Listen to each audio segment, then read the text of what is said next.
Author Jan Karon really knows how to capture small-town America. And in her 4-book series, The Real Town of Blowing Rock, North Carolina, is the basis for the fictional town of Mitford. Mitford, observed a travel feature by a prominent newspaper, is a village delightfully out of step with contemporary America. We want people to come in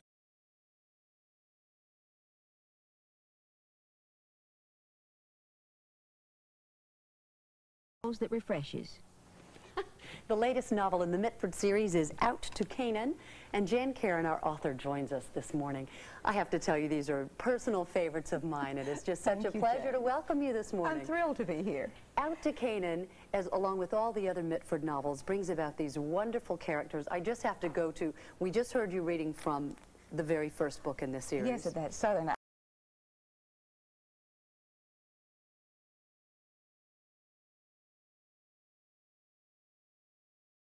J.C. Hogan and Mule Skinner. And he says, "It's nice to see where my recycling ended up," said the editor, staring at Mule. "What's that supposed to mean?" "It just takes, I just read that it takes 26 plastic soda bottles to make a polyester suit like that." And he says, "Well, waste not, want not." That's the kind of characters that you get. Just people having a good time. Who are they? Are these people in Blowing Rock, North Carolina? They're not, my characters aren't based on anybody real or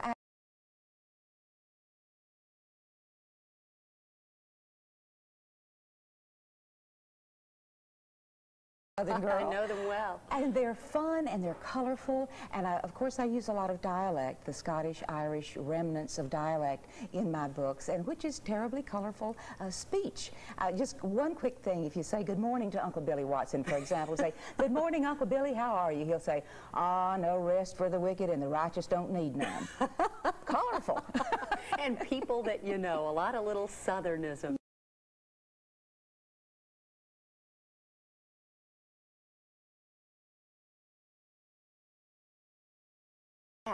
At Home in Mitford, the very first book, by word of mouth, really got out, and you were in bookstores signing copies.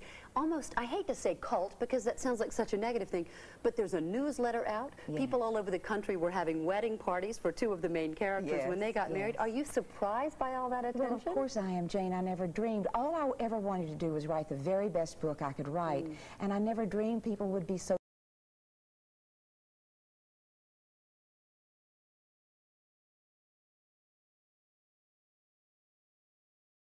that here's this book on the Times bestseller list, not a cuss word in it. Yep. And there's a lot of love in it and no sex in it. A lot of love, yeah, yeah. Okay, now I have to ask you the big question. How much pressure was on Jan Karon with all of these writers, with all of these readers writing to you and saying, "I love your characters." Yes. By the time the 4th book came out, we wanted certain things to happen to certain characters.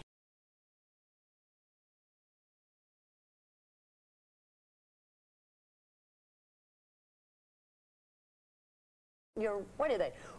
My readers, yes. Oh, I do listen to them. They're always telling me what to do. In fact, after the 2nd book, one lady said to me, "Miss Karon, if you don't let Father Tim marry Cynthia, I'm going to quit fooling with them." I said, "Yes, ma'am."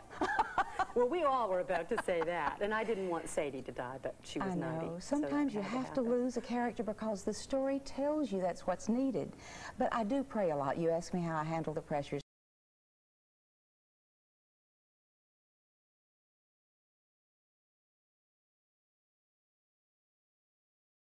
Consolation. When they go to Mitford, Jane, I want them to walk away feeling consoled, uplifted. Are my books wishy-washy, or what's the word? I can't think.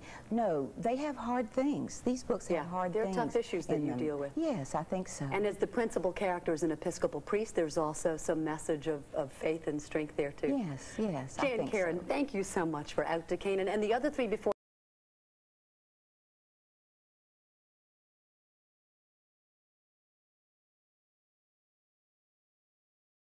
Out to Canaan by Jan Karon.